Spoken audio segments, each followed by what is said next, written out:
வணக்கம். நான் உங்கள் டாக்டர் சிவகுமார். 5 வயசு வரையும் ஒவ்வொரு பர்த்டேக்கும் சந்தோஷமாக இருப்போம். எதுக்கு சந்தோஷப்படுறோன்னே தெரியாது. கேக்கு வெட்டினா சந்தோஷப்படுவோம், புது ட்ரெஸ் போட்டுக்கிட்டால் சந்தோஷப்படுவோம், பலூன் கட்டினா சந்தோஷப்படுவோம். அதுக்கப்புறம் எப்படா டீனேஜ் வரும் அப்படின்னு வெயிட் பண்ணுவோம். டீனேஜ் வந்ததுக்கப்புறம் எப்படா காலேஜ் போவோம் அப்படின்னு யோசிக்க ஆரம்பிப்போம். காலேஜ் போனதுக்கப்புறம் நல்ல வேலை கிடச்சி செட்டில் ஆகணுண்டா அப்படின்னு யோசிப்போம். வேலை கிடைச்ச உடனே ஒரு அழகான பொண்ணை பார்த்து கல்யாணம் பண்ணணும் அப்படின்னு திங்க் பண்ணுவோம். கல்யாணம் பண்ணி ஒரு 40 வயசு அப்போ தான் தெரியும், ஆஹா நமக்கு வயசாகிடுச்சு அப்படின்னு. அதுக்கப்புறம் ஒவ்வொரு பர்த்டே அன்றைக்கும் ஃபீல் தான் பண்ணுவோமே தவிர, ஆஹா நமக்கு வயசாகிட்டே போயிட்டுருக்கு அப்படின்னு ஃபீல் தான் பண்ணுவோமே தவிர சந்தோஷப்பட மாட்டோம். முதுமை, அதாவது ஏஜிங் அப்படிங்கிறது ஒரு நேச்சுரல் ப்ராசஸ்.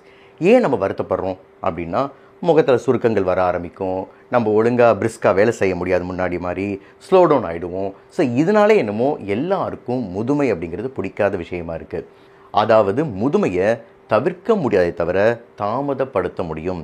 இந்த வீடியோவில் எதை பற்றி பார்க்க போகிறோம் அப்படின்னம்னா, உணவு மூலமாக எப்படி முதுமையை தாமதப்படுத்துறது அப்படிங்கிறது தான். அதாவது சயின்டிஃபிக்லி ப்ரூவன் ஆன்டி ஏஜிங் ஃபுட்ஸை பற்றி தான் இந்த வீடியோவில் பார்க்க போகிறோம்.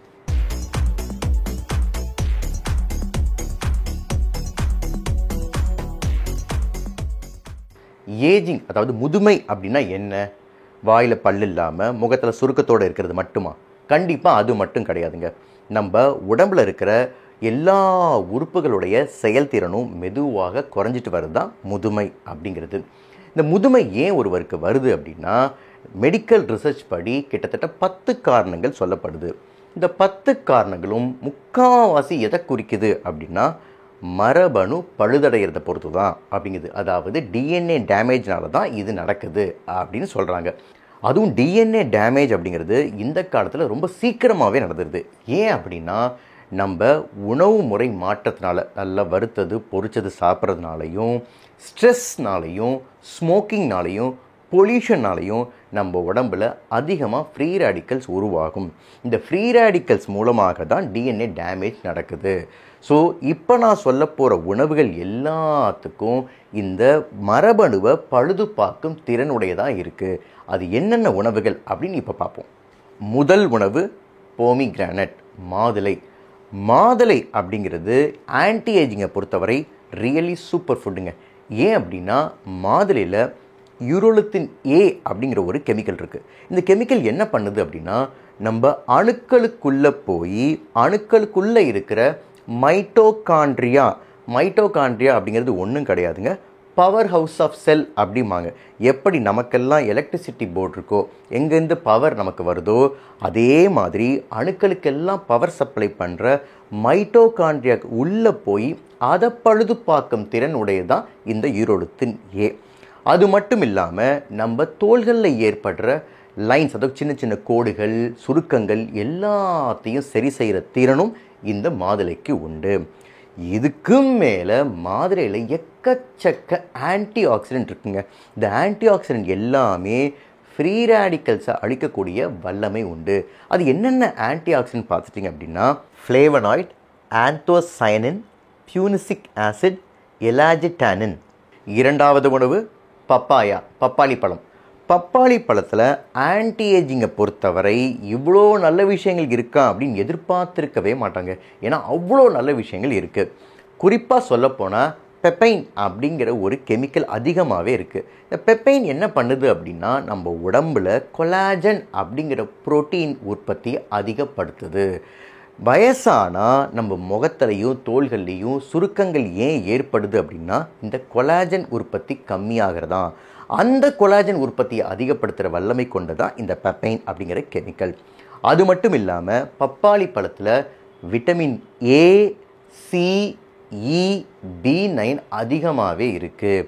இதுக்கு மேலே லைகோபீன் அப்படிங்கிற ஆன்டி ஆக்சிடென்ட்னால தான் அந்த கலரே நமக்கு இந்த பப்பாளியில் நமக்கு கிடைக்குது.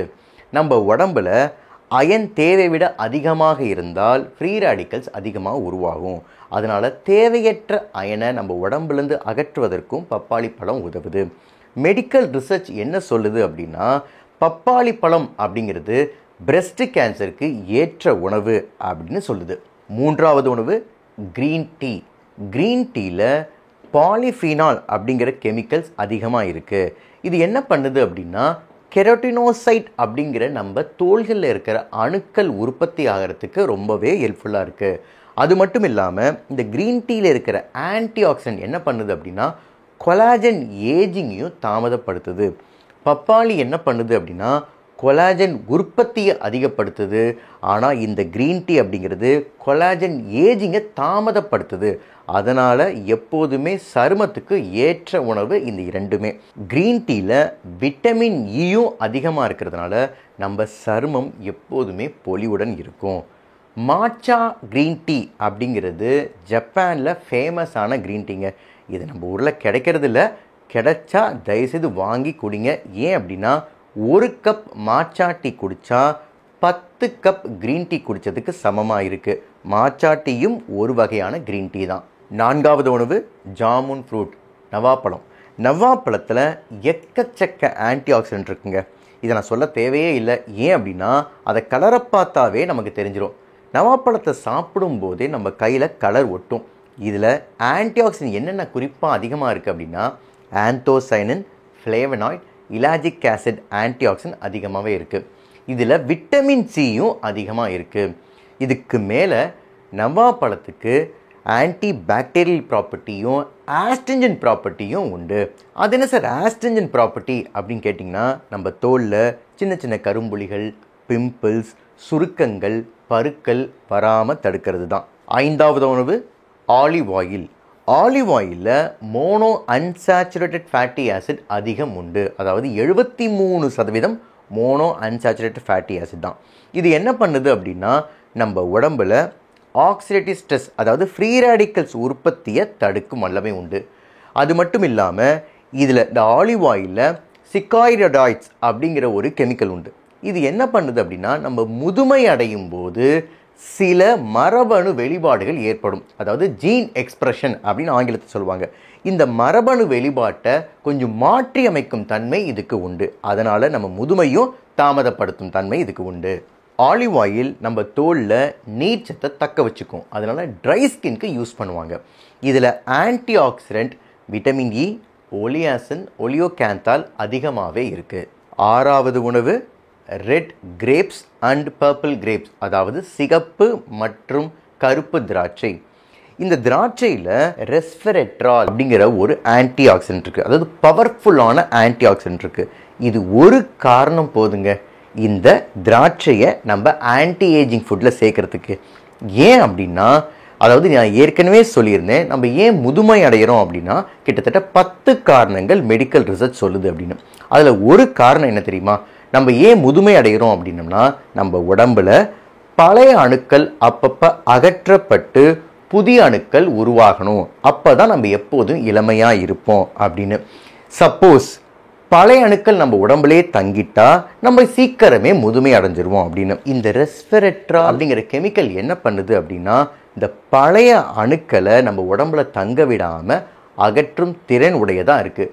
அதனால் திராட்சை பழத்தை சாப்பிட்டோம் அப்படின்னம்னா, அதாவது கருப்பு திராட்சை சாப்பிட்டோம் அப்படின்னம்னா நம்ம ஆட்டோமேட்டிக்காக இளமையாக வந்துடுவோம். 7வது உணவு டார்க் சாக்லேட்.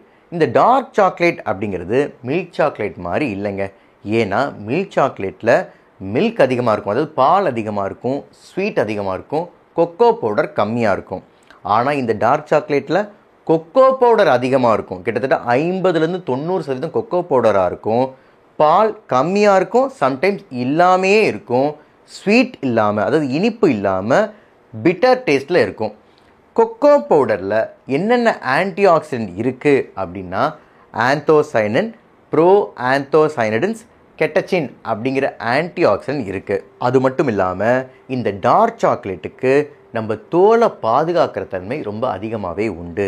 ஏன் அப்படின்னா நம்ம தோலை யூவி ரேஸ்லேருந்து பாதுகாக்கும், நம்ம தோலுக்கு இரத்த ஓட்டத்தை அதிகப்படுத்தும், நீர்ச்சத்தையும் அதிகப்படுத்தும். இதனால் டார்க் சாக்லேட் அப்படிங்கிறது ஒரு நல்ல ஆன்டி ஏஜிங் உணவு. நான் இப்போ சொன்ன உணவுகளோடு சேர்த்து தினந்தோறும் உடற்பயிற்சி செஞ்சால் நம்ம அதிக நாள் இளமையோடு தான் இருப்போம். நம்ம வயது என்பது பிறருக்கு சொல்லித் தெரியணுமே தவிர பார்த்தால் தெரியக்கூடாது. இந்த வீடியோ உங்களுக்கு பிடிச்சிருந்துச்சுன்னா லைக் பண்ணுங்கள், ஷேர் பண்ணுங்கள், சப்ஸ்கிரைப் பண்ணுங்கள். நன்றி, வணக்கம்.